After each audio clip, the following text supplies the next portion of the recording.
कहते हैं ज़िंदगी बहुत आसान भी होती है और बहुत मुश्किल भी होती है, बस आपका सोच का फ़र्क है। Good morning guys. मैं उठ गई थी, फ्रेश वगैरह हो गई थी। उसके बाद मैं आ गई थी किचन में, अपनी बेटी का नाश्ता बना रही थी। मेरी बेटी भी उठ गई थी, रेडी हो रही थी। तो बस वही है ना सर, कहते हैं कि ज़िंदगी में बहुत कठिनाइयाँ आती हैं। कठिनाइयों के बाद हमें बहुत सारी चीज़ें सिखा जाती है, लेकिन ज़िंदगी फिर भी चलती रहती है। यहाँ मैं बना रही थी बेटी के लिए पुलाव। उसने बोला था आज मुझे पुलाव देना, और नाश्ते के लिए मैंने उसके लिए प्याज की सब्ज़ी बनाई थी और पराठा बनाया था। ये मैं उसका टिफ़िन पैक कर रही हूँ। टिफ़िन पैक करने के बाद मैं आ गई थी रूम में, अपना रूम क्लीनिंग किया।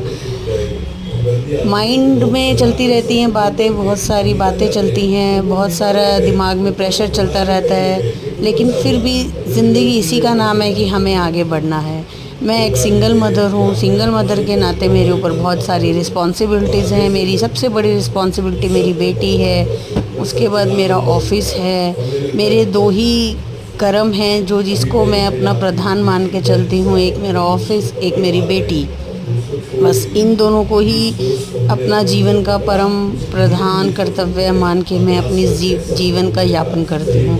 बहुत लोग आए, बहुत लोग गए, बहुतों ने तोड़ने की कोशिश करी, बहुतों ने गलत बोला, बहुतों ने सही बोला, लेकिन मेरे जीवन का एक ही कर्तव्य है, मेरी बेटी। मेरी बेटी को आगे बढ़ाना है तो उसके लिए मुझे अपने आप को खड़े रहना पड़ेगा। उसके सामने ना मैं रो सकती हूँ, उसके सामने मैं ना अपने आप का दुख दिखा सकती हूँ। यही मेरी एक बहुत बड़ा सपोर्ट है। ये मेरी बहुत हेल्प करती है। अपने आप तैयार हो जाती है, नहा लेती है, धो लेती है। इसके बाद मैं इसको नाश्ता करा रही थी। इसकी तबीयत ठीक नहीं है, इसका गला दर्द है। बस उसके बाद ये अपना यहाँ रेडी होने लग गई। जाने के बाद ये गई अपना, हमारी इसकी वैन आ गई थी, बस ये जाने लगी थी। ये मेरी बहुत बड़ी ताकत है, ये मेरी इंस्पिरेशन है। और एक मेरे ऑफिस, मेरे दो ही कर्तव्य हैं। अगर मेरी बेटी ना होती तो शायद आज मैं भी ना होती। मेरी बेटी के चलते ही मुझे जीने की एक उम्मीद मिली है। इसी के चक्कर में मैं अपनी ज़िंदगी को बहुत अच्छे से बिता रही हूँ।